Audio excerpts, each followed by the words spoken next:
by standing on the graves of the children of Sandy Hook, saying they don't seem to care enough about the dead kids. If they cared more about the dead kids, they would agree with you on policy. I think we can have a rational political conversation about balancing rights and risks and rewards of all of In today's video, we're going to be talking about someone who just can't get out of the limelight. His name is Ben Shapiro. We'll be looking at Ben Shapiro's controversial role in the media. Ben Shapiro is an incredibly controversial figure. He's arguably one of the most controversial figures in the world right now. That is for a number of reasons. One of them being the fact that he's a political commentator, and I guess in that case, to some degree, that whatever he says would be controversial. It comes with the territory. Ben Shapiro also gets into a number of debates. More often than not, they become heated debates. Not so much from his side, but rather whoever he is debating with tends to get infuriated. Then there's no way that Shapiro is viewed in general by the public. He is seen as homophobic because of some of his views on transgenders, for example. Ben Shapiro uses his platform to speak his mind and doesn't pull any punches. He doesn't think about how what he says may offend people. Rather, he believes something and truly sticks with it. He for sure has his admirers and definitely his fair share of haters as well. Though he undoubtedly has a huge presence in the media, what he says makes waves not only in America but around the world. He has a strong power and presence to influence people and to argue his point. In his debates, he is known to sometimes make people look stupid, especially those that challenge him. These occasions happen a lot when he goes around the universities in America to talk to students and do Q&A sessions with them. You can find a lot of video clips of these talks he gives and find all of the more funny moments during those talks and debates. Some of those students tend to get angry with him, but sometimes Ben ignores them. Other times he hits back at them in a pretty funny way.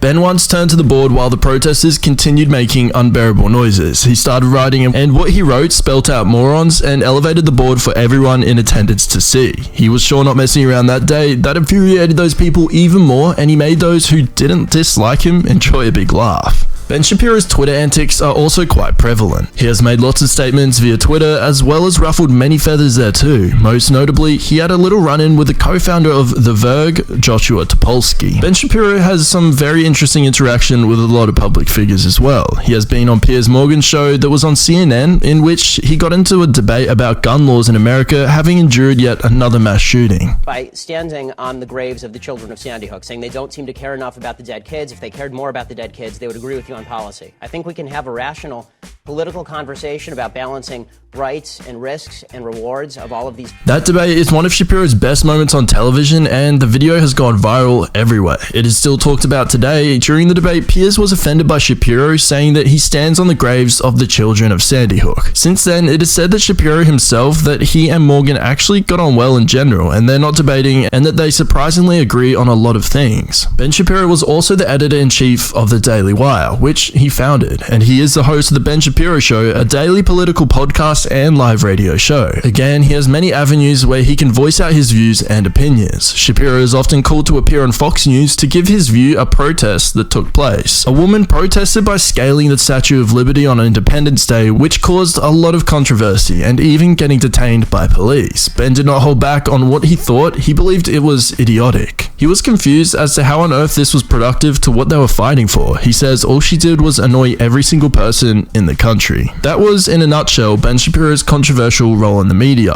What is the most controversial Ben Shapiro statement you know of? Let us know in the comments down below. That's all we have for you guys today. Thanks for watching. Please hit that like button if you enjoyed, and subscribe to the channel for more content like this. Click the bell so that you're notified whenever we upload a new video. Take care everyone, and we'll see you in the next one. See ya.